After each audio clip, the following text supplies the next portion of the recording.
Bismillahirrahmanirrahim. This is our session number 12G in school management. In last session we talked about what? Planners G, that how to make an effective DLP, daily lesson plan. Previously जो planning के phase में हमने चीज़ें discuss की, चाहे वो कोई academic calendar है, चाहे वो activity calendar है, चाहे वो assessment calendar है, उसके साथ हमने डिस्कस किया था कि हर चीज़ जो है वो बेसिकली कनेक्टेड होती है आपके एकेडमिक प्लानर्स के साथ। यानी एकेडमिक प्लानर्स सारे प्रॉपरली एडजस्टेड होंगे, ठीक है, अकॉर्डिंग टू प्लान होंगे, वेल कैलकुलेटेड होंगे। ख़ास तौर पे कैलकुलेटेड में मुराद में ले रहा हूँ टाइम कैलकुलेटेड। तो बाकी हर चीज़ जो है वो स्मूथली एडजस्ट हो जाएगी एकेडमिक्स के साथ। अदरवाइज़ यूजुअली प्रॉब्लम्स कहाँ पे फेस करने को आती हैं, जहाँ पे जब हम अगर कोई एक्टिविटीज़ प्लान कर रहे हैं, चाहे वो एकेडमिक एक्टिविटीज़ हैं या जनरल एक्टिविटीज़ हैं। एकेडमिक एक्टिविटी से मुराद में ले रहा हूँ क्लासरूम के अंदर की एक्टिविटी, इंग्लिश की एक्टिविटी, मैथ की एक्टिविटी, साइंस की, यानी सब्जेक्ट रिलेटेड एक्टिविटी। चाहे सब्जेक्ट रिलेटेड एक्टिविटी को प्लान करनी है या जनरल एक्टिविटीज़। सब्जेक्ट रिलेटेड की एक्टिविटी की मिसाल दे दूँ जी, प्रेजेंटेशंस आपने रखनी है। मैंने अपना लेसन प्लान कर लिया था, मैंने अपनी लेसन प्लानिंग के अकॉर्डिंगली टाइम एडजस्टमेंट कर ली, लेकिन मैंने उसमें ये चीज़ सोची ही नहीं कि मैंने बच्चों की प्रेजेंटेशंस भी लेनी है। 30 बच्चे हैं फॉर एग्जांपल, तो उनकी प्रेजेंटेशंस में कितना टाइम लगेगा, क्या उसके लिए मैं कुछ स्लॉट सेपरेट छोड़ रहा हूँ? एक बात। दूसरी बात, कोई जनरल एक्टिविटी प्लान हुई है, कोई इंडिपेंडेंस डे है, 23 मार्च है, कोई बसंत है, ईद है, कोई और इवेंट है, या पर्सनैलिटी ग्रूमिंग से रिलेटेड बच्चों की कोई एक्टिविटी प्लान कर रहे हैं, फिर उसके लिए भी अगर हमने यहाँ कोई ऐसे टाइम स्पेस नहीं छोड़ा तो क्या होगा, वो हमारा प्लान सारा बजाय उसके फ़ायदा होने के उससे एक फस क्रिएट होती है। ठीक है, उस फस क्रिएट होने की वजह से the teacher comes under pressure, teacher pressure में आ जाते हैं। यानी प्रेशर कैसा होता है कि अगर एक्टिविटीज़ में इन्वॉल्वमेंट हो तो आपका एकेडमिक प्लान स्लो हो जाता है, जो आपने टास्क सेट किए हुए हैं उनको अवेलेबल टाइम में वो अचीव नहीं हो पा रहे होते। जब वो अचीव नहीं हो पा रहे होते तो उनको फिर जल्दी से आपके ख़त्म करवाने की या बस एक गुजारने की कोशिश की जा रही होती है, जिसमें क्या होता है वो बजाय फ़ायदा होने के उल्टा वो नुकसान हो रहा होता है, या मिनिमम ये कह लें वो एक फॉर्मेलिटी बन जाती है। यानी हर सेगमेंट उसमें देख लें फिर एक फॉर्मेलिटी बन जाएगी। चाहे एकेडमिक प्लान है, चाहे क्लासरूम टीचिंग है, चाहे क्लासरूम एक्टिविटीज़ हैं, वो बस फॉर्मेलिटी की हद तक होंगी जी, मेरे पास इतना टाइम है, मैंने उसको इतने में एडजस्ट करना है। या कोई और एक्टिविटीज़ हैं जनरल, ठीक है, वो भी उनको सिर्फ करवाने की हद तक रह जाएंगी जी, बस एक्टिविटी हो गई है, क्लियर। उसका ऑब्जेक्टिव कितना अचीव हुआ है नहीं हुआ फिर वो इतना बॉदर नहीं किया जा सकेगा। इसलिए हमने डिटेल में डिस्कस किया था कि वो प्लान क्या करना है। फिर उस प्लानिंग में हमने जो एक लेसन प्लान जिसको हम कहते हैं कि उसमें कन्फ्यूजन है मोस्टली कि जी मैंने डीएलपी प्रिपेयर करना है तो मैंने वो 40 मिनट्स का प्रिपेयर करना है, ठीक है। लेकिन सम टाइम जो हम जिस तरह हमने अपनी मेथडोलॉजी हमने वार्क बताई हुई है उसको अचीव करने के लिए वो बाज़ वक़्त 40 मिनट्स में सारी अचीव नहीं हो पा रही होती, या उसके सारे टास्क जो हैं, अब वो टास्क में क्यों कह रहा हूँ बार बार, फॉर एग्ज़ाम्पल आपका एक लेसन है, ठीक है, उस लेसन के साथ कुछ एक्सरसाइजेज भी होती हैं, उस लेसन के साथ कुछ एक्टिविटीज़ भी होती हैं। एक्टिविटी से मुराद में ले लूँ फॉर एग्जांपल जी कोई चाइल्ड इन्वॉल्वमेंट से मैक्रो टीचिंग या माइक्रो टीचिंग से रिलेटेड कोई एक्टिविटीज़ हैं। ये मिसाल एक मैं दे रहा हूँ, प्रेजेंटेशन मैंने एक चीज़ रखी हुई है, ये कोई प्रैक्टिकल है, कुछ और है, ठीक है। वो लेसन प्लान एक लेसन में तो वो सारा कुछ करना पॉसिबल तो नहीं होगा। अब मैं क्या 40 मिनट का जब मैंने प्लान किया, उस 40 मिनट में मैंने 3 चीज़ें मेन रखी थी जी, कि एक उसका क्या हो, ये 4 कह लें कि रिसेप्शन स्टेप्स मैंने कहा था वो लाजमी पॉलिसी का हिस्सा होने चाहिए, ठीक है। रिसेप्शन स्टेप्स के थ्रू ही हम डिसिप्लिन, उसके थ्रू ही हम उसकी पर्सनैलिटी ग्रूमिंग यानी यूनिफॉर्म, उसके थ्रू ही हम होमवर्क पे नज़र रखना, वो सारी चीज़ें करते हैं। फिर हमने क्या कहा था, उसका एक वार्म अप होगा, ठीक है। फिर वार्म अप एक्टिविटी के बाद मेथडोलॉजी में हमने कहा कि जी वो क्या है, वार्क है पूरा। फिर हमने क्या कहा कि जी असेसमेंट है जी।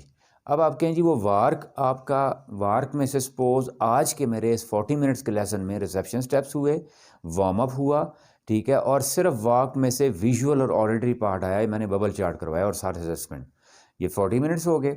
फिर अगले 40 मिनट्स में फॉर एग्जांपल जी मैंने विजुअल और ऑडिटरी हो गया, मैं रीडिंग 1 पे आ रहा हूँ। अगले 40 मिनट्स में मैं फिर क्या आ रहा हूँ, रीडिंग 2 पे आ रहा हूँ। अब हर एक के साथ मैं कह रहा हूँ कि आपको अलग अलग वो ये तीनों चीज़ें ऐड करनी होती हैं, लेकिन इसी के साथ अगर देख लें, अब अगर आपके पास 40 और 40 मिनट्स का क्लब लेसन है, ठीक है, जॉइंट लेसन है, तो उसमें आपका स्टार्ट में रिसेप्शन स्टेप्स भी हो गए, वार्म अप भी हो गया, ठीक है, दोबारा आपको उसमें करने की ज़रूरत नहीं होती। फिर एंड में क्या होगी, एक ही दफ़ा क्या हो जाएगी, असेसमेंट हो जाएगी। अब अगर ये 40 और 40 मिनट का क्लब लेसन है, यानी 2 लेसन इकट्ठे आ रहे हैं, तो इसमें आप कह लें कि रिसेप्शन स्टेप्स और वार्म अप के बाद मेथडोलॉजी में आपके पास बहुत टाइम बच जाता है। ठीक है, मिसाल मैंने रिसेप्शन स्टेप्स को 5 मिनट्स दिए, वार्म अप को मैंने कितना, यानी वार्म अप में हमने क्या रखा हुआ है, TPS जी, TPS को 5 मिनट्स दिए, 10 मिनट ये हो गए। ठीक है, 10 मिनट फॉर एग्जांपल मैं एंड पे किसको दे रहा हूँ, असेसमेंट को 20, यानी अब मेरी मेथडोलॉजी में मेरे पास कितने मिनट बच गए, मेरे पास 60 मिनट्स बच गए। Are you getting my point जी। अब इस 60 मिनट्स में मैं प्रेजेंटेशन भी ले सकता हूँ, इस 60 मिनट्स में मैं कोई माइक्रो एक्टिविटी को प्लान की है मैंने, मैं वो भी कर सकता हूँ। ठीक है, कोई प्रैक्टिकल वर्क करवा रहा हूँ बच्चों से, वो भी कर सकता हूँ। Mean to say that everything is directly और indirectly connected with your planning जी। क्लियर। अब वो प्लानिंग आपकी, मैंने कहा 40 मिनट्स, ठीक है, और या 80 मिनट्स का हो, या 120 मिनट्स का हो, या 160 मिनट्स का हो। अगर आपको याद हो, मैंने पिछले सेशन में क्या कहा था कि हम इसको वीकली में ही एडजस्ट कर सकते हैं। ठीक है, इस प्लान को हम वीकली में भी एडजस्ट कर सकते हैं। कि वीकली से मुराद क्या, फॉर एग्जांपल अगर मैं कह रहा हूँ, जिस तरह कल हमने बात की थी, तो हमारा लेसन कितने पे चला गया था, 160 मिनट्स की प्लानिंग पे। अब 160 कहें तो ये कितने आपके 4 लेसन बन गए, नहीं बन गए। Got my point. तो वो 4 लेसन, अगर मैंने सपोज कुछ सब्जेक्ट्स हैं उनको 6 लेसन दिए हुए हैं पर वीक, कुछ को मैंने 3 दिए हुए हैं, तो मैं वीकली में ही ये चीज़ें एडजस्ट कर सकता हूँ कि मैंने मंडे वाले 40 मिनट्स में क्या करना है, ट्यूसडे वाले 40 मिनट्स में क्या करना है, वेडनेसडे वाले 40 मिनट्स में क्या करना है, एक सूरत। या अगर मंडे को मेरे पास फॉर एग्जांपल क्लब लेसन आ रहा है, उसका 40 और 40 80 मिनट्स का आ रहा है। इस तरह लैंग्वेजेस रिकमेंड किया जाता है उसके क्लब लेसन हों जी। ठीक है, साइंसेज है उसका रिकमेंड किया जाता है उसके क्लब लेसन हों जी। मैथमेटिक्स है उसका रिकमेंड किया जाता है उसके क्लब लेसन हों। ये अवेलेबिलिटी भी हों तो बहुत बेहतर है, बाज़ वक़्त पॉसिबिलिटी नहीं होती टीचर की अवेलेबिलिटी पे। ठीक है, अगर वो सपोज क्लब लेसन हैं, तो यहाँ मेरे पास मंडे को कितने मिनट्स आ गए, 80 मिनट्स। तो क्या अब मैं इन 80 मिनट्स का 40 मिनट का DLP अलग बनाऊंगा और 40 मिनट का DLP अलग बनाऊंगा? नहीं, यहाँ मेरा DLP जो बनेगा वो कितना बनेगा, 80 मिनट्स का। क्लियर। यहाँ इस DLP में मेरे वार्म अप कह लें, या पीछे स्टार्टर एक्टिविटी कह लें, या रिसेप्शन स्टेप्स कह लें, वो 10 मिनट मैंने दिए थे, 10 मिनट मैंने एंड पे असेसमेंट को दे दिए, 15 दे दें, 20 दे दें। फॉर एग्जांपल आप प्रेजेंटेशन करवाना चाहते हैं, फिर भी बीच में मेरे पास मेथडोलॉजिकली 50 to 60 मिनट्स बच रहे हैं। am I क्लियर जी। तो यानी अब मुझे उसको 2 कागज़ों पे, 2 पर्चा जात पे, या फॉर्मेलिटी पूरी करने के लिए 2 कागज़ पे कन्वर्ट करने की ज़रूरत नहीं है। मैं उस प्लानर को क्या कर दूंगा, 80 मिनट्स का बना दूंगा। क्लियर। या मैं उस 80 मिनट्स के साथ अगले 40 मिनट्स भी इसी के साथ कनेक्ट करना चाह रहा हूँ। वो क्लब नहीं है, सेपरेट लेसन है। अब उसमें सिर्फ क्या हो जाएगा कि स्टार्ट का आपका TPS फिर दोबारा अलग आ जाएगा, रिसेप्शन स्टेप्स, और एंड पे असेसमेंट अलग आ जाएंगी, दरमियान में फिर मेथडोलॉजी हो जाएगी। जो मेथडोलॉजी हो सकता है मेरी पिछली से कनेक्टेड है। पिछली में मैंने क्या किया था, हमने 4 एलिमेंट्स किए थे ना, विजुअल, ऑडिटरी, रीडिंग और काइनेस्थेटिक, कि हमारी मेथडोलॉजी में ये 4 एलिमेंट लाजमी होने चाहिए। अब उसमें से सपोज पिछले 80 मिनट्स में मैं सिर्फ क्या कर सका हूँ, विजुअल और ऑडिटरी पार्ट कर सका हूँ, और उसी विजुअल और ऑडिटरी पार्ट का रीडिंग उसी से कनेक्टेड है। अब तो मैं उसको एक ही डॉक्यूमेंट पे सिर्फ उसके मिनट्स देता जाऊंगा, मैं एडजस्ट कर सकता हूं। कहने का मकसद क्या, डेली लेसन प्लान का मतलब नहीं है कि मैंने हर 40 मिनट का एक अलग कागज़ फिल करना है, खाना पूरी करनी तो नहीं है ना। ठीक है, या सिर्फ क्या करना है जी, पेपर वर्क करना है, खाना पूरी करनी है। अगर मैं अलग वे भी कर रहा हूं तो फिर मैं उसको, मुझे कनेक्टेड होना चाहिए कि मेरा ये जो लेसन प्लान है, ठीक है, मुझे उसके ऊपर बिल्कुल टॉप पे लिखना पड़ेगा ये टोटल कितना बन रहा है, 160 मिनट्स का। 160 मिनट्स में से 40 ये हो गए, 40 ये हो गए, 40 ये हो गए, 40 ये हो गए, ताकि कल मैं उसको 6 महीने बाद अगले साल जाकर उठा के उसको देखना चाह रहा हूं, तो मुझे, या कोई ऑब्जर्वर आ रहा है जो मेरी क्लास को जिसने ऑब्जर्व करना है, ठीक है, प्रिंसिपल ने ऑब्जर्व करना है, HM ने ऑब्जर्व करना है, कोऑर्डिनेटर ने ऑब्जर्व करना है, तो उसको पता चले कि भाई मेरी मेथडोलॉजी कोई इनकम्प्लीट नहीं है, मैंने कोई चीज़ इनकम्प्लीट नहीं छोड़ी, कि मैंने ये अपना जो लेसन पूरा प्लान किया हुआ है वो कितना किया हुआ है, 160 मिनट्स का।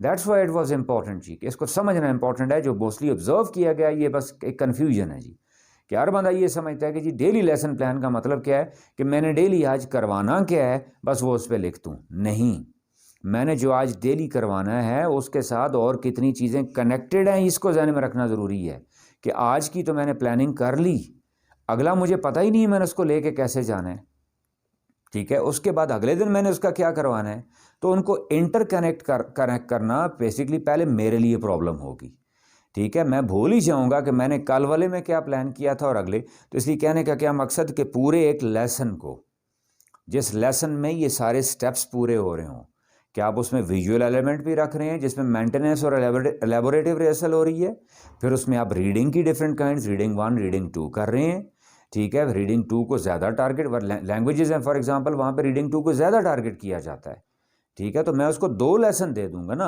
अब अगर मेरा सेकंड लेसन है मैं उसको भी रीडिंग 2 दे रहा हूँ, थर्ड लेसन है उस पर रीडिंग 2 दे रहा हूँ, फोर्थ लेसन है उसको भी रीडिंग 2 दे रहा हूँ। मकसद क्या, मुझे नज़र आ जाएगा कि मैं किस पे फोकस करना चाह रहा हूँ, क्लास वर्क पे। क्यों, बच्चे किस में कमज़ोर हैं, होमवर्क में। am I क्लियर जी। तो यानी वो प्लान सारा समझना ज़रूरी था जी। अब उसके साथ कुछ और चीज़ें जिनको आप कह लें पॉलिसी ना कहें आप, को रूल ना कहें आप, क्लियर, वो ऑट टू की कैटेगरी में आ जाती हैं, यानी मॉरल ऑब्लिगेशंस में आ जाती हैं, जो हैं सारी टीचर से ही कनेक्टेड हैं, क्लियर। वो उसी की कॉन्टीन्यूटी में आ जाएंगी, teachers role, clear, teachers responsibility, teacher जेडीज़ आप कह लें। अगर वो जेडीज़ में मैं उसको कहूँ कि वो कोई जॉब रिक्वायरमेंट ना भी कहूँ, अगर वो कोई डॉक्यूमेंटेड रिक्वायरमेंट ना भी कहूँ, तो वो एक मॉरल ऑब्लिगेशन है। उसमें क्या है नेक्स्ट जी, a teacher must be an excellent listener जी, excellent listener. Usually teacher is a good speaker, teacher is expected to be a good speaker.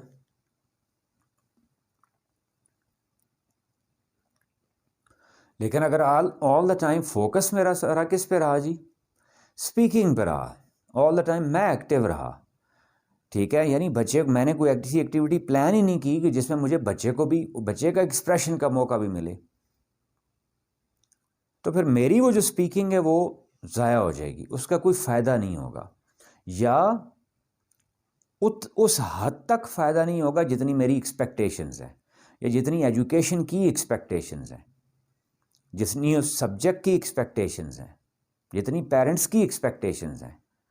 इसीलिए हमने, आपने देखा होगा कि अपनी उस मेथोडोलॉजी में क्या रखा हुआ है, टीपीएस, और फिर एंड पे क्या, असेसमेंट को भी हमने क्या कहा, उसके साथ क्या अटैच करते हैं, असेसमेंट भी किस फॉर्म में लें मोस्टली, मैं फिर मोस्टली का लफ्ज़ इस्तेमाल कर रहा हूँ जी, कि वो पेपर मैनिफेस्टेशन से भी असेसमेंट हो सकती है, छोटा स्मॉल टेस्ट 10 MCQs का, 10 सेंटेंसेस का टेस्ट बना के भी मैं असेसमेंट कर सकता हूँ। It depends upon grade. अब ग्रेड 1 का बच्चा है तो उसकी क्या असेसमेंट होगी, वो 2-3 लाइनें होंगी जो उसने पेपर में लिखनी है, अगर मैं पेपर पे करना चाह रहा हूँ। अगर मैं उसको फ्रंट पे बोल के बुलवाना चाह रहा हूँ तो वो उसकी वो असेसमेंट है। टीपीएस में कह लें आप, उसमें मैं बुलवाना चाह रहा हूँ, at that moment I need to be an excellent listener. और एक्सेलेंट लिसनर से मुराद क्या होता है जी, टारगेटेड लिसनिंग। टीचर की लिसनिंग भी टारगेटेड होती है, ऑब्जेक्टिव ओरिएंटेड होती है। सिर्फ मैं अगर ये लिसनिंग कर रहा हूँ जी, बच्चा बोल रहा है नहीं बोल रहा, काफ़ी नहीं है जी। क्यों नहीं बोल पा रहा, ये काफ़ी है। वजह क्या हो सकती है ना बोलने की, ये ज़रूरी है। मैं उसको कैसे बुलवाने के स्टेज पे लेके आऊँगा, क्या कह के कहूँगा उसको, नहीं बोलो ना भाई, बोलो ना भाई, ऐसे नहीं। मैं ऐसा क्या करूँ वो मेरे साथ बोलना शुरू हो जाए। मैं लफ्ज़ इस्तेमाल कर रहा हूँ क्या, मेरे साथ बोलना शुरू हो जाए। यानी क्या मुराद, फिर मैं उसको फीडेड मटेरियल दूंगा फॉर स्पोकन। अगर टीपीएस में मैंने बच्चा बुलाया, वो नहीं बोल रहा, तो मैं उसको विस्परिंग में, ऐसे मोड में कि जिसको ये लगे कि बाकी क्लास को पता नहीं चल रहा, मैं उसकी हेल्प कर रहा हूं, मैं उसको जुमले फीड कर रहा हूं, वो मेरे साथ रिपीट कर ले सिर्फ। एक बात। दूसरी बात, सपोज कल हमने बबल चार्ट किया था, उसमें कुछ मेंटेन किया था या एलैबोरेट किया था। आज जब बच्चा आके बोला है, जो मेरी ऑब्जर्वेशन है, मैंने देखा है जी, मेजॉरिटी बच्चे, मैंने सपोज कल कुछ और डिस्कस किया होता है, अगले दिन आके बच्चे उसको कुछ और डिस्कस कर रहे होते हैं। सपोज मैंने मैथ्स की कोई कैलकुलेशन का स्टेप कुछ और बताया होता है उसको, वो कुछ और समझे होते हैं। मैंने साइंस की किसी कॉन्सेप्ट के बारे में कुछ बताया होता है, वो अगले दिन आके उसको कुछ और ही बता रहे होते हैं। मैंने लैंग्वेज, मिसाल नाउन प्रोनाउन किसी की डेफिनेशन कुछ और बताई होती है, वो कुछ और ही बता रहे होते हैं।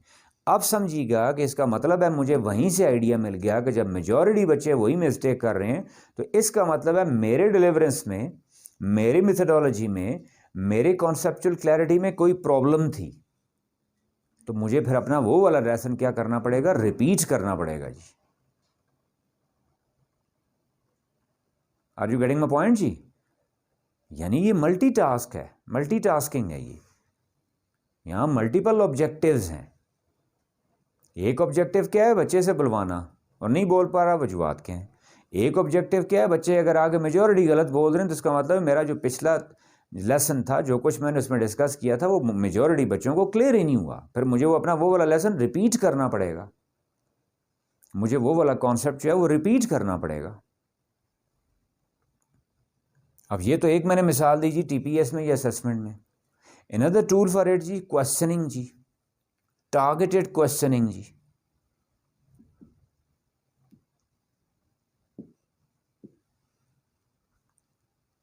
कि ड्यूरिंग द लेसन जी, whether I am maintaining some concept or whether I am elaborating some concept जी, हर पॉइंट के बाद उससे रिलेटेड क्वेश्चनिंग होनी चाहिए जी।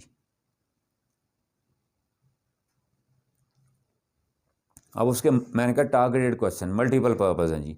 उसमें आप क्या लें, एक पर्पस फॉर एग्जांपल जी, टू मेंटेन और कीप और डेवलप देयर कंसंट्रेशन लेवल जी।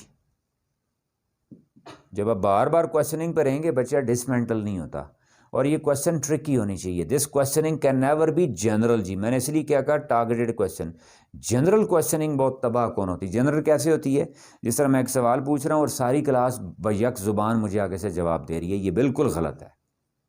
इसको हमने बच्चों को आहिस्ता आहिस्ता ट्रेन करना है कि whenever I am asking something nobody will speak, you will raise your hand. या जब मैं क्वेश्चन पूछ रहा हूं तो जिससे मैं पूछूंगा वो जवाब देगा। इट स्टॉप्स व्हाट जी, गैम्बलिंग। कि वो बच्चा जो नहीं बोलना चाह रहा, या जो पार्टिसिपेट नहीं कर रहा, या जो अटेंटिव नहीं था, या जिसने पिछली बार सुनी नहीं थी, वो एक लेवरेज ले लेता है कि मैं बोलूं ना बोलूं पूरी क्लास इकट्ठी मिल के बोल जाएगी। आपने अब यहाँ क्या, मैं फिर कहूँ, यहाँ क्या टारगेट करना होता है आपने, द चिल्ड्रन विद वीक या पुअर कॉन्सेंट्रेशन लेवल जी। कि मैं बार बार घुमा घुमा के उन्हीं बच्चों को टारगेट करूंगा पहले, यानी सबसे पूछूंगा। मैं ये नहीं कह रहा सिर्फ उन्हीं को पूछूंगा, नहीं, मोस्टली मैं उनको टारगेट करूंगा जिनका मुझे लगता है वो डिसमेंटल्ड रहते हैं, या एब्सेंट माइंडेड रहते हैं क्लास में, या वो मेरी तरफ देख तो रहे होते हैं लेकिन उनका दिमाग मेरे साथ नहीं होता, वो कंसंट्रेशन लेवल लूज कर बैठते हैं। अब आप कहें जी वो जानबूझ के करते हैं, नहीं। अब मैं उनको मुंह से बोल के करूं बेटा कंसंट्रेशन करो, नहीं। मैं क्या करूंगा, उसी से वही पॉइंट जो अभी डिस्कस हुआ है उसे पूछ लूंगा, व्हाट डिड आई से नाउ, मैंने अभी क्या कहा है, okay repeat it with me, help me in repeating this, who will help me in repeating this point. वही पॉजिटिव नोट में ज़रा क्वेश्चन बन जाएंगे। अब जब मैं कहूँगा हु विल हेल्प मी तो हाथ खड़े होंगे, और जो हाथ नहीं खड़ा हुआ वो टारगेट हो जाएगा। या इवन हाथ खड़े हुए भी होते हैं बाज़ वक़्त, मुझे पता होता है कि वीक एरिया बच्चों का कंसंट्रेशन लेवल किसका कम है, मैं उनको पूछूंगा। एक ऑब्जेक्टिव कह लें आप, दूसरा ऑब्जेक्टिव वही कह लें कि एक्टिव पार्टिसिपेशन जी। यानी जनरल जब भी आप क्वेश्चन पूछते हैं आपने देखा होगा जो एक्टिव पार्टिसिपेंट बच्चे होते हैं, ये एक्टिव पार्टिसिपेशन एक एजुकेशन में एक नेगेटिव पॉइंट समझा जाता है जी। हम क्या समझते हैं, वो बच्चे बड़े लायक हैं जी, बड़े अच्छे हैं जी, जो सवाल पूछो वो जवाब दे देते हैं। नहीं, ये गलत है। एक्टिव पार्टिसिपेंट बाकी बच्चों के टैलेंट को ख़त्म कर रहे होते हैं या उसको रस्टी बना रहे होते हैं। मैंने एक्टिव पार्टिसिपेंट्स को टेक्निकली कंट्रोल करना होता है। मैंने लेस एक्टिव पार्टिसिपेंट को या जीरो एक्टिव पार्टिसिपेंट को आगे फ्रंट पे लाना होता है, उससे बुलवाना होता है मैंने। आहिस्ता आहिस्ता फिर एक दिन यह आएगा कि जो लेस एक्टिव पार्टिसिपेंट है, जिसको हम आसान ज़ुबान में गलत लफ्ज़ के इस्तेमाल कर देते हैं स्लो लर्नर, फिर वो स्लो लर्नर नहीं रहेंगे। हालांकि ये टर्म ही गलत है, बच्चा स्लो लर्नर नहीं होता, टीचर उसे स्लो लर्नर बनाता है। क्यों? टीचर का भी कसूर नहीं है। एक्टिव पार्टिसिपेंट हर वक्त तैयार बैठे होते हैं, आप सवाल पूछेंगे वो उसका जवाब दे देंगे। दूसरा बच्चा डल होता जा रहा है, होता जा रहा है, होता जा रहा है, और जब उसे ये लगता है कि यार मेरी तो बोलने की ज़रूरत नहीं है, ये जो क्लास में 4-5 बच्चे हैं ये बोल पड़ेंगे, फिर साथ उसका आप कॉन्फिडेंस लेवल भी ज़ीरो करते जा रहे हैं। वो अपने अंदर दिल से मान लेता है कि भाई मैं किसी सवाल का जवाब नहीं दे सकता। अमा क्लियर जी? फिर उस क्वेश्चनिंग के साथ क्या? क्लूज जी। अब देखें ये सारी चीज़ें किससे रिलेटेड हैं? लिसनिंग से। अब मुझे लिसनिंग में ज़्यादा मिल रहा है तो मैंने उनको ब्लॉक करना है, वो एक्टिव पार्टिसिपेंट हैं। जहाँ पर लिसनिंग में कम मिल रहा है तो उनको मैंने थोड़ा सा और एक्टिव करना है ताकि उनकी तरफ से मुझे लिसनिंग ज़्यादा मिले। और तीसरा, जो जिनकी तरफ से कुछ भी मुझे सुनने को नहीं मिल रहा उनको मैंने फोकस करना है, उनको मैंने क्लूज़ देने हैं। सवाल पूछ के छोड़ नहीं देना। ये गलत तरीका होता है जी कि मैं सवाल पूछ के चुप कर जाऊं, मैं इंतज़ार करूं बच्चे जवाब दे। अगर मैं देख रहा हूं कि बच्चा the child is in trouble, वो जवाब नहीं दे पा रहा, मैं उसको साथ कुछ क्लूज़ दूंगा, कुछ टिप्स दूंगा, यानी मैं कोशिश करूंगा आसान ज़ुबान में कि वो जवाब दे। अगर मुझे सम टाइम पूरे का पूरा जवाब भी देना पड़ता है तो मैं उस बच्चे को दे दूंगा। आपके ख्याल में, मेरा ख्याल आप यही बोलना चाह रहे हो, ऐसे है ना? आप यही कहना चाह रहे हो ना? या मैं उसके बिल्कुल क्लोज चला जाऊंगा? यानी टीचर की मूवमेंट बहुत इंपॉर्टेंट है। फिर दूसरी एक बात जी कि कुछ बच्चे आपने फेशियल एक्सप्रेशन से देखा होगा, जवाब दे रहे होते हैं लेकिन उनके चेहरे पे एक डर के तासुरात होते हैं, एंग्जाइटी होती है, एक फियर होता है जी। फियर ऑफ व्हाट जी? लूजिंग परफेक्शन जी। फियर ऑफ व्हाट जी? लूजिंग इमेज जी। मैंने जिस बच्चे के चेहरे से नोट कर लिया कि वो मुझे डर के जवाब दे रहा है, ये मेरे लिए एक अलार्मिंग सिचुएशन है जी। मेरा टास्क यहाँ से शुरू होता है, मेरी टीचिंग यहाँ से शुरू होती है, मेरी स्किल यहाँ से पता चलेगी। मैंने उसका वो डर ख़त्म करना है, मैंने उसके चेहरे पे खौफ की बजाय स्माइल लानी है। कैसे? कि वो टूटा फूटा जवाब भी दे, गलत जवाब भी दे। मैं एक बड़ी ज़िम्मेदारी से लफ्ज़ बोल रहा हूँ जी, गलत जवाब भी दे जी, तो मैं फिर भी उसको क्या करूँगा? बकअप करूँगा। Wow, excellent, you tried to give answer जी। और एक अनफेल्ट मैनर में जो करेक्ट आंसर है उसको रिपीट कर दूंगा। मैं फिर कह रहा हूं, बच्चे ने लफ्ज़ बोला, उसकी प्रोनाउंसिएशन उसकी इनकरेक्ट थी, उसने प्रोनाउंस्ड वर्ड को गलत किया है। मैं उसको ये नहीं कहूँगा ये लफ्ज़ ऐसे नहीं ऐसे होता है, नो। मैं ठीक उसको करेक्ट प्रोनाउंसिएशन के साथ लाउडली रिपीट कर दूंगा 2-3 दफ़ा। फॉर एग्ज़ाम्पल, वो बोल रहा होता है कि आई डिड गो देयर जी, मैंने इसको ठीक करवाना है। मैं क्या कहूँगा? वाओ, ज़बरदस्त, यू डिड। फॉर एग्ज़ाम्पल वो कहता है जी आई डिड वेंट देयर जी, तो मैं इसको ठीक करवाऊँगा जी, यू डिड गो देयर। अगर वो कहता है जी आई डिडंट वेंट देयर, मैं उसको ठीक करवा दूंगा, यू डिडंट गो देयर। उसको नहीं कहूँगा आपने गलत बोला है, लेकिन ख़ुद ठीक करके बोल दूंगा। अब मुझे बताएं, ये जितनी बातें मैं करता जा रहा हूँ, इसके साथ आप एक बहुत लंबी चौड़ी लिस्ट बना सकते हैं, बहुत लंबी चौड़ी। इन सारों के लिए मुझे एक सब्र वाला, एक पेशेंस वाला अच्छा लिसनर बनना पड़ेगा, नहीं बनना पड़ेगा?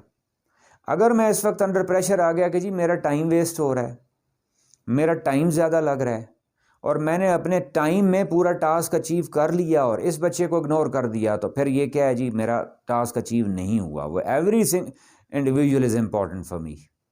और ख़ास तौर पे जो लेस कंसंट्रेशन वाले, लेस कॉन्फिडेंस वाले, ठीक है, फियर वाले बच्चे हैं, वो ज़्यादा इंपॉर्टेंट है मेरे लिए। एजुकेशन यही तो है ना। एजुकेशन का ये मतलब नहीं है मैंने आज का अपना टॉपिक पूरा कर लिया जी।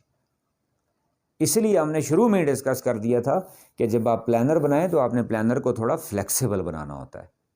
इसीलिए बनाना होता है कि किसी वक्त आपको टाइम चाहिए किसी चीज़ के लिए, तो आप पे ये बर्डन ना हो, ये प्रेशर ना हो। अक्सर मैंने ऑब्जर्व किया है, बस ठूंस दी जाती हैं चीज़ें जी, बड़ा इसको महारत समझा जाता है, बड़ा इसको फ़न, बड़ा कमाल समझा जाता है कि जी कि प्लानर में जी सारा सिलेबस हमने एडजस्ट कर दिया है जी।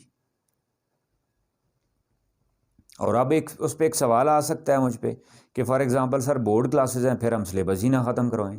नहीं, मैं कहता नहीं, ये नहीं बात कह रहा। मैं कह रहा हूँ फिर इसकी भी ये प्लानिंग है जो हम ऑलरेडी डिस्कस कर चुके हैं कि मेरा सेशन अगर मार्च से शुरू हो रहा है, तो फिर मैं क्या करूँगा कि मुझे पता है मैंने मार्च में बच्चों को पहले ओरिएंट करना है, ट्रेन करना है, केमिस्ट्री डेवलप करनी है अपने साथ, उनका कॉन्फिडेंस बूस्ट अप करना है, उनका शाय एटीट्यूड ख़त्म करना है, उनकी हेजिटेशन, उनका फियर रिमूव करना है। तो मैं मार्च को बहुत लाइट रख दूँगा, ठीक है, अप्रैल को भी लाइट रखूँगा, थोड़ा सा ज़्यादा उससे। फिर आगे जूँ जूँ टाइम आता जा रहा है आप उसको डेवलप कर देना अपना। जब बच्चे आपके साथ एडजस्ट हो गए, आई माई सेल्फ टीच ही, मैं खुद भी टीचिंग करता हूँ।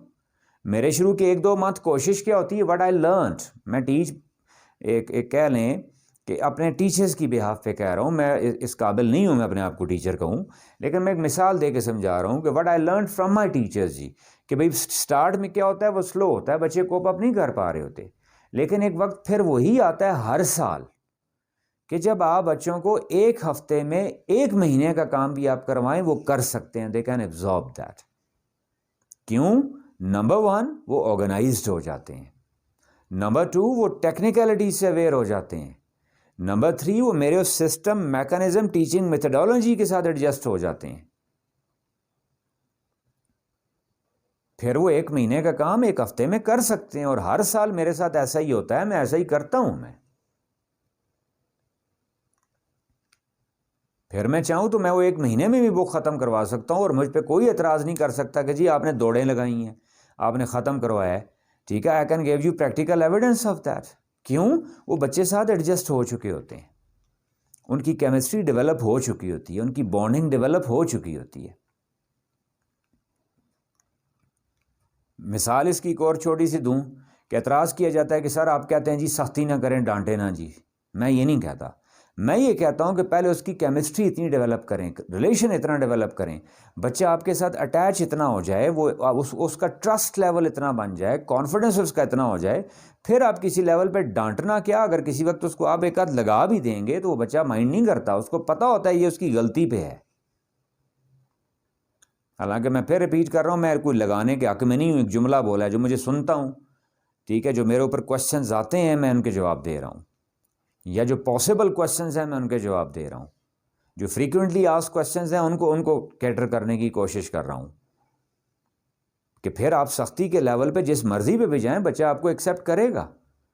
पहले हम बॉन्डिंग डेवलप करते नहीं हैं, पहले उसको कॉन्फिडेंस लेवल देते नहीं हैं, पहले उसको बकअप करते नहीं हैं, पहले उसको पॉजिटिव तरीके से उसकी गलतियों को ठीक करने की कोशिश नहीं करते, और जो आखिरी फेज़ है सख्ती का उसको पहले दिन से ही इंप्लीमेंट कर देते हैं, और बाद में फिर हम गिला करते हैं जी बच्चे बदतमीज़ हैं। बच्चे बदतमीज़ नहीं होते, आपने पहले उसके साथ बॉन्डिंग डेवलप नहीं की, आपने पहले उसको कॉन्फिडेंस नहीं दिया, पहले आपने उसको बकअप नहीं किया, पहले आपने उसको एक लेवल पे नहीं लेके आए। जब वो एक लेवल पे आ जाएगा फिर आप जितनी मर्जी सख्ती करें वो एक्सेप्ट करेगा, because you are there now in his loop. हम गलती क्या करते हैं, हम बच्चे को ज़बरदस्ती घसीट के अपने लूप में लाना चाह रहे होते हैं कि मेरा स्टाइल ये है, मेरा तरीका ये है, मेरा फार्मूला ये है, मेरा कानून ये है, मेरी क्लास का तरीकाकार ये है, ठीक है, जिसको वो ज़हनी तौर पर ना समझ पा रहा होता है ना वो आना चाह रहा होता है। मुझे तकलीफ़ करनी पड़ती है, ज़हमत करनी पड़ती है कि मैं उठ के अपना लूप छोड़ के उसके लूप में जाऊँगा, उसको कंफर्ट दूँगा, उसको इग्नोर करूँगा, उसको क्वेश्चन दूंगा। उसने होमवर्क नहीं किया तो पहले उसको क्वेश्चन दूंगा, वो खुद ब खुद शर्मिंदगी उसके अंदर डेवलप हो जाएगी कि भाई आप भूल गए होंगे, मुझे लगता है आप तो बहुत अच्छे बच्चे हो, आप होमवर्क कर सकते थे, आप भूल गए होंगे, आपको याद नहीं रहा होगा, घर में गेस्ट आए होंगे, टाइम नहीं मिला होगा, दूसरे सब्जेक्ट का काम ज़्यादा होगा, खैर है कोई बात नहीं है, हम फिर कर लेंगे इसको। जब उसको कॉन्फिडेंस मिल जाएगा कि आप हर वक्त तुले हुए नहीं हैं उसको छोटी छोटी बात पे पनिशमेंट देने के लिए, तो फिर उसके अंदर खुद एहसास ज़िम्मेदारी पैदा हो सकता है, उसके अंदर खुद जो है वो शर्मिंदगी का एलिमेंट आ जाएगा, वो एम्बेरसमेंट फील करेगा और नेक्स्ट टाइम कोशिश करेगा ऐसा ना हो। एम आई क्लियर जी? और इस सब के लिए आपको क्या बनना पड़ता है जी? अ गुड लिसनर जी, अ पेशेंट लिसनर जी, अ कंसर्न्ड लिसनर जी, कि फॉर्मेलिटी नहीं जिसमें मैं कहूँ मैं क्लासरूम में गया हूँ, मेरा ड्यूटी है जी इस क्लासरूम को इतना सिलेबस कवर करवाना है, मैं पढ़ा के आ गया हूँ जी, उसमें किसने क्या किया है किसने क्या नहीं किया, ठीक है, वो मैटर नहीं करता। नहीं, अब फिर देखें, अब आपको स्टूडेंट फाइल की समझ आ रही होगी। वो स्टूडेंट फाइल यहीं से क्रिएट होती है नहीं होती? अगर मैं एक्सीलेंट लिस्टनर नहीं हूँ तो how can make that file, मैं उस फाइल में डाटा कैसे पुट करूँगा कि कौन सा बच्चा कंसंट्रेशन लेवल उसका अच्छा है नहीं है, कॉन्फिडेंट है नहीं है, पार्टिसिपेंट है नहीं है, वो यहीं से तो वो चीज़ें आएंगी ना। और फिर आखिरी उसमें एक इंपॉर्टेंट बात थी, psychological issues of the children, emotional concerns. आप 2 4 5 दफ़ा एक बच्चे को इग्नोर करेंगे क्लास में, वो कह नहीं सकता, बता नहीं सकता, या जानबूझ के नहीं, अननोइंगली भी, अनफेल्ट मैनर भी उसके अंदर एक एहसास पैदा हो रहा होता है कि he is less important for you. इसीलिए कहा गया कि टीचिंग दुनिया का मुश्किल तरीन काम है, कि उसमें आपने हर बच्चे, ख़ास तौर पे मैं कह रहा हूँ कौन से बच्चे जो एक्टिव पार्टिसिपेंट नहीं हैं, जो इतने अच्छे परफॉर्मर नहीं हैं, उनको ख़ास तौर पे आपने ज़्यादा उनके करीब जाना होता है, पास खड़े होकर बात करनी होती है, face to face eye contact करके बात करनी होती है, सम टाइम डिस्कशन करनी होती है, to make them realise that they are all equally important for me.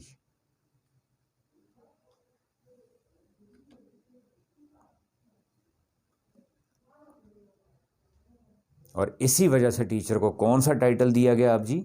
Mentor. When he is an excellent listener then he will become what ji?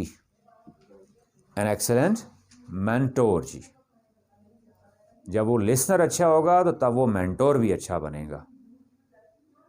And mentor is the one जी who takes you out of trouble जी, who supports you in the moments of crisis. और बच्चे का crisis उस वक्त क्या है? उसने होमवर्क नहीं किया हुआ, बेशक जानबूझ के नहीं किया, बेशक कामचोरी से नहीं किया, बेशक सुस्ती से नहीं किया, लेकिन प्रॉब्लम तो है ना। अब वो चाहे कामचोरी है, चाहे वो सुस्ती है, चाहे वो जानबूझ के नहीं किया, इसको ठीक ही करवाना तो मेरा काम है ना। एक बच्चा करता है, करके आता है, ठीक है, किसी वक्त भूल गया, उसका होमवर्क नहीं हुआ, वो मेरा इशू नहीं है। मेरा टीचिंग, मेरा टास्क, मेरा टारगेट यहीं से तो शुरू होता है ना, कि जब मुझे पता चल गया एक बच्चा जानबूझ के नहीं कर रहा, सवाल आते हैं अक्सर, सर जो हैबिचुअल है जी उसका क्या किया जाए? मेरा जवाब ये है कि वो जो हैबिचुअल है, मेरा यही तो टास्क है ना, कि उसकी रॉन्ग हैबिट को ख़त्म करना है मैंने। और उसके लिए हमने क्या कहा था जी? क्लास वर्क जी। मैं उसको किस में टारगेट करूंगा? R2 में। जब आगे हम इसको कोई टेक्स्ट के कुछ सेशन करेंगे तो आपको वहाँ आइडिया हो जाएगा कि उसको किस में टारगेट करूंगा मैं? R2 में। कि पहली कोशिश मैंने क्या करनी है कि मैंने मान लिया ये घर जाके नहीं करेगा जी, तो करवाना तो है मैंने, तो मैं कोशिश करूंगा मैक्सिमम उसको, या मैक्सिमम ना भी कहूं, जितना ज़्यादा पॉसिबल हो मैं उसको क्लासरूम के अंदर तो करवाऊं ना। यानी ये जुल्म की इंतहा नहीं है कि वो उधर घर में भी नहीं कर रहा और यहाँ पे भी मैं इग्नोर कर दूँ और मैं कह दूँ बस ये नहीं करते इसको छोड़ दें जी। ये आखिरी हल क्या है जी? पेरेंट्स को बुला के कह दूँ इसको करवाएं जी। They don't know about it जी, उनको इस टास्क का नहीं पता, और at least they are not responsible for it जी। इट्स नॉट देयर रिस्पॉन्सिबिलिटी, ये उनका रिस्पॉन्सिबिलिटी नहीं है। हाँ, उनका सपोर्टिव रोल है, उनकी हेल्प है, उनकी गाइड, उनका आप कह लें असिस्टेंस है, लेकिन मैंने पहले अपने दिमाग में प्रोफेशनली इस चीज़ को ज़ीरो लेवल पे रखना है। आप कह लें वो एक बोनस है जी। अगर पेरेंट्स सपोर्ट कर रहे हैं, मैं रिपीट करके यहाँ पे बात कहूँ जी, वो बोनस है मेरे लिए, वो मेरे लिए एक ब्लेसिंग है। जहाँ नहीं हो रहा तो मुझे पहले ये फ़र्ज़ कर लेना चाहिए कि मुझे सपोर्ट नहीं मिलेगी। क्यों? दिस इज़ माई टास्क ना। ये तो मैं, इसका मतलब है मैं फिर अपनी फेलियर एक्सेप्ट कर रहा हूँ। मैं पेरेंट्स को बुला के कह रहा हूँ जी कि मैं ऐसा टीचर हूँ, ऐसा नाकाम टीचर हूँ, मुझसे ये काम नहीं हो रहा, आप काइंडली इसको घर में करवा दें। ये तो मेरी नाकामी का इजहार है ना, ये तो एजुकेशन सिस्टम की नाकामी है, ये तो पॉलिसी की नाकामी है, ये तो प्लानर्स की नाकामी है, ये तो टीचर्स की नाकामी है। am I क्लियर जी?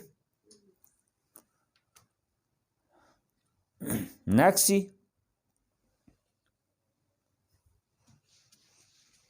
जो हम टीचिंग मेथडोलॉजी में भी डिस्कस कर चुके हैं, यहाँ फिर वो रिपीट हो रहा है, जिसको हमने स्टूडेंट फाइल का नाम दिया था जी।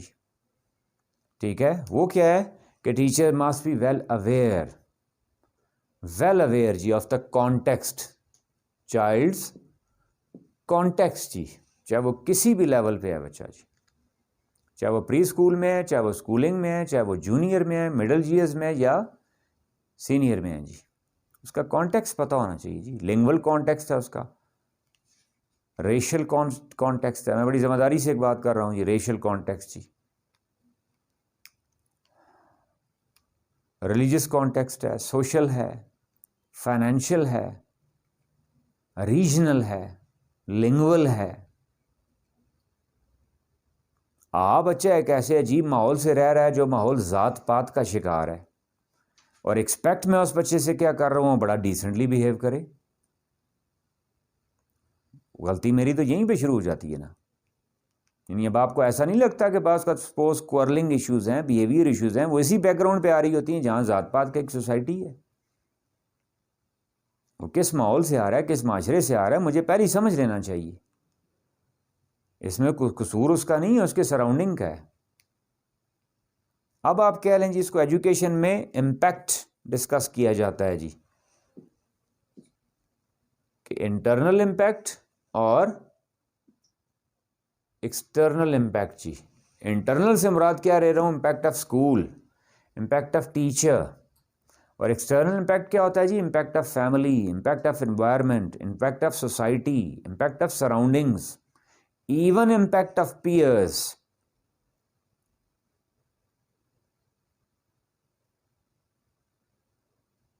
अब अगर मैं बच्चे को बदतमीज़ डिक्लेयर कर रहा हूँ जी, तो फिर खुद सोचें ज़रा, once again, don't you think that I am accepting my failure, कि मैंने हाथ खड़े कर दिए हैं, कि मैं मानने के लिए तैयार हूँ कि वो जो एक्सटर्नल इम्पैक्ट है वो स्ट्रॉन्गर है इंटरनल इम्पैक्ट से जी।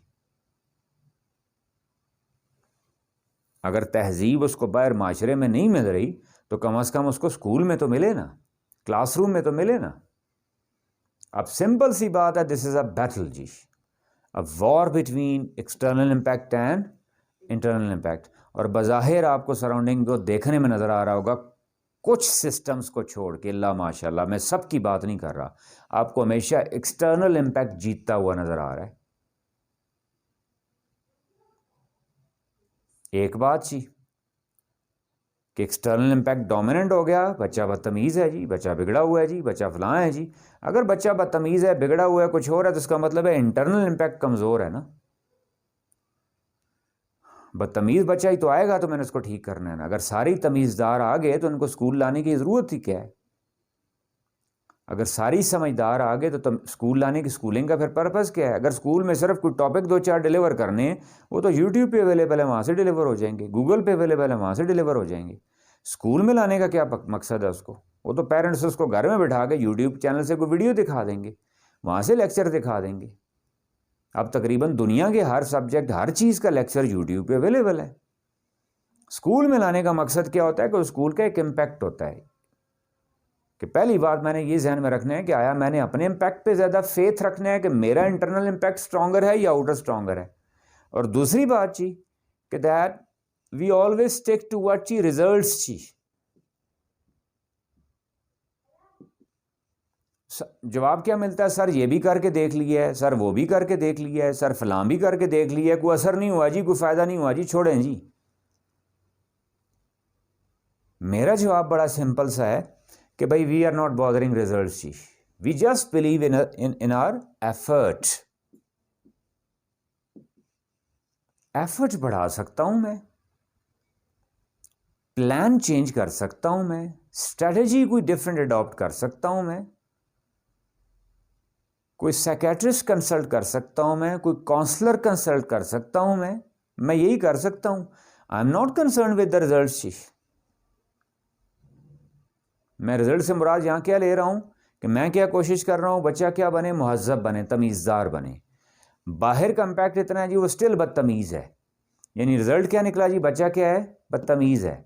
मैं क्या कह रहा हूँ कि मैं इस चीज़ से कंसर्न नहीं हूँ कि रिजल्ट क्या होगा, कौन सा एलिमेंट स्ट्रॉन्गर होगा। मैं किस चीज़ का कंसर्न हूँ, मेरी अपनी एफर्ट कितनी है। माई कंसर्न हर साल होता है, हर क्लास में होता है। सारे बच्चे एक्सेलेंट नहीं होते, कुछ टॉप करते हैं, कुछ फेल भी होते हैं, कुछ बहुत तमीज़दार होते हैं, कुछ बहुत बदतमीज़ भी होते हैं, कुछ दरमियानी कैटेगरी में भी आते हैं। तो मेरा फोकस सिर्फ किस पे होना चाहिए, ऑन माई ओन एफर्ट्स, कि am I satisfied with my efforts.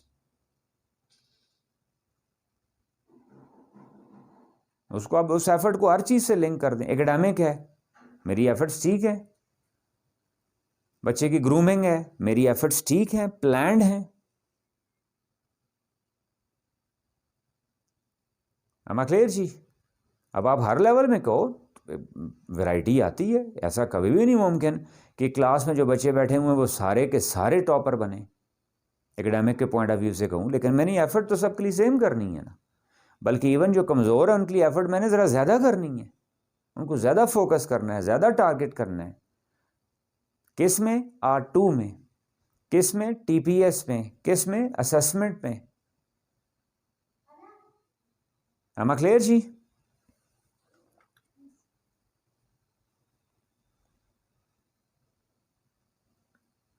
और इसी में साथ और एलिमेंट ऐड कर लें जी कि हमने क्या कहा जी, a teacher must be a good listener जी। जब वो अच्छा लिसनर बना तो ऑटोमेटिकली क्या बन जाएगा, गुड मेंटोर जी। ठीक है, उस मेंटोर के लिए हमने क्या कहा जी, क्या चीज़ें चाहिए होंगी, उसका कॉन्टेक्स्ट जी, कि बच्चे का कॉन्टेक्स्ट पता होना चाहिए। उसी में और ऐड कर दें क्या, क्या motivator ji.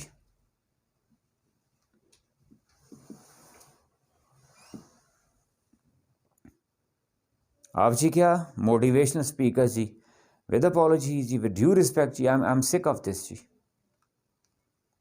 Majority motivational speakers are spreading what जी, इम्प्रैक्टिकलिटी। कायनात का सबसे बड़ा मोटिवेटर कौन होता है, टीचर होता है जी। क्योंकि teacher always is going for specific motivation. General motivation मैं कहूँ जी, आप मोटिवेटेड रहें, आप ये कर सकते हैं, फलां कर सकते हैं, वो जनरल मोटिवेशन है जी। It some time leads to impracticality. Teacher एक वायद वो वजूद है जो मोटिवेटर है, लेकिन साथ क्या, इस motivation is on the basis of practicality. खाली मोटिवेशन है वो किसी काम की नहीं है जी। वो आप उठाएं मोटिवेशनल स्पीकर से चीज़ें भरी पड़ी हैं, लेकिन वजह क्या होती है, वो all those go in when. वजह क्या होती है, उस मोटिवेशनल स्पीचेस के साथ कोई प्रैक्टिकल फॉर्मूला नहीं होता, प्रैक्टिकलिटी नहीं होती, सिर्फ सूखा सेंटी एलिमेंट होता है, सूखी इमोशंस होते हैं। टीचर क्या करता है, teacher turns that motivation into what, some practical outcome जी। उसकी हर मोटिवेशन के साथ कोई ना कोई टास्क लिंक्ड होता है, और वो टास्क का डेली फीडबैक लेता है, उस टास्क के रिजल्ट्स उसके सामने होते हैं। मैं मिसाल दूं जी, यही मैं कहीं जाके मोटिवेशनल लेक्चर एक झाड़ा हूं जी। अब मेरे सामने मिसाल 500 1000 बंदा बैठा है, 100 बच्चा बैठा है, 300 बंदे बैठे हैं। अब मैं मोटिवेशनल स्पीच जो झाड़ के आ गया, मुझे क्या पता उनमें से कितनों पे उसका क्या असर हुआ है, नहीं हुआ, कितने उसको प्रैक्टिकल फॉर्म में अडॉप्ट करना शुरू हो गए हैं, नहीं हुए। टीचर एक ऐसा होता है जिसके पास हर वक्त वो बच्चा मौजूद है ना, उसके पास एक रिकॉर्ड मौजूद है उसका, उसको उसके इम्पैक्ट नज़र आ रहा होता है कि किस पे उस मोटिवेशन ने असर किया है, नहीं किया। दूसरी बात, उसको फिर उसका मॉड क्या अडॉप्ट करे, उसकी प्रैक्टिकल अप्रोच क्या अडॉप्ट करे। और आखिरी बात सबसे इम्पॉर्टेंट जी, कि टीचर उस मोटिवेशन के साथ बच्चे के साथ बैठ के, साथ वाली चेयर पे बैठ के उस टास्क में उसकी हेल्प खुद भी कर सकता है। मिसाल में एक दूँ समझाऊँ आपको जी, कि फॉर एग्जांपल जी, मैंने बच्चे को मोटिवेट किया जी कि पेरेंट्स की रिस्पेक्ट करो। आम मोटिवेशन स्पीकर है वो उसको कहे जी रिस्पेक्ट करो कह के चला गया। मैंने बच्चों को मोटिवेट किया पेरेंट्स को रिस्पेक्ट करो, लेकिन मैं फिर भी देख रहा हूँ उसकी कंप्लेंट्स आ रही हैं, वो उसका एटीट्यूड अच्छा नहीं हो रहा। I can call the parents there, I can discuss with them. हो सकता है कि बच्चे की उस एटीट्यूड में प्रॉब्लम ना हो, पेरेंट्स की तरफ से कोई प्रॉब्लम हो रही हो। मैं पेरेंट्स को एक सेम पेज पे ला सकता हूँ, उनके साथ डिस्कशन कर सकता हूँ, उनकी काउंसलिंग कर सकता हूँ, और हम तीनों मिल के, बच्चे के फादर मदर मैं, हम तीनों मिल के उस पर फिर काम कर सकते हैं। Are you getting my point जी? ये कंप्लीट एक आप कह लो सर्कल कंप्लीट हो गया नहीं हो गया? एक कंप्लीट अप्रोच आ गई नहीं आ गई? फिर तीनों मिलके बैठ के कोई उसका कोई प्लान डिराइव कर सकते हैं। मिसाल दूसरी में दीदी, बच्चे का काम करने का दिल नहीं करता जी, मोटिवेशन स्पीकर ने आगे स्पीच झाड़ी जी, आप मेहनत करो ज़िंदगी में बड़ा कुछ बन जाओगे जी। अब बच्चे का मासूम जहन कर रहा होता है, भाई इतना ही मैं समझदार होता, इतना ही मैं मेहनत करने वाला होता, तो मुझे मोटिवेशन स्पीच की ज़रूरत क्या थी? टीचर कैसे मोटिवेशन देता है जी? सपोज बच्चा काम नहीं कर पा रहा जी, तो मैं क्लासरूम के अंदर उसके साथ वाली चेयर पे बैठ के, ठीक है, मैं अब कहूँ कुर्बान जाऊँ अपने उन टीचर्स पे, मेरी नोटबुक्स पे मेरे टीचर के हाथों ही लिखी हुई चीज़ें आज भी मेरे पास मौजूद हैं जिसको मैं फॉलो करता हूँ। किसी वक्त मैं पेन पकड़ के उसकी नोटबुक पे 2-4 लाइनें मैं लिख दूंगा उसके साथ, मिल के आए मिल के काम कर लेते हैं। आपको यहाँ प्रॉब्लम हो रही है, देखें ज़रा मिल के करते हैं हो रहा है या नहीं हो रहा, उसको ज़रा मोटिवेशन मिल जाएगी। ये प्रैक्टिकल मोटिवेशन है। This motivation leads towards what जी? प्रैक्टिकलिटी। और आखिरी चीज़ जो मैं पहले डिस्कस कर चुका हूँ कि उसका मेरे पास फीडबैक है, मैं एक फीडबैक रिकॉर्ड कर सकता हूँ, एनालाइज कर सकता हूँ, उसका एनालिसिस दे सकता हूँ। लेकिन इन सारी चीज़ों के लिए जी teacher himself must be motivated जी। मैं खुद मोटिवेटेड नहीं हूं तो मैं कभी भी मोटिवेशनल नहीं बन सकता। और मेरी मोटिवेशन क्या है जी? कि I am going for a Sublime cause, कि अगर मैं सारी ज़िंदगी में कुछ हज़ार बच्चों को पढ़ा रहा हूँ और उन कुछ हज़ार में से कोई एक भी ज़िंदगी में एक अच्छा इंसान सक्सेसफुल बन गया, अर्थली मैटर्स में भी डिवाइन मैटर्स में भी, तो the purpose of my life got achieved जी। At first, I myself need to be motivated. That's all for today.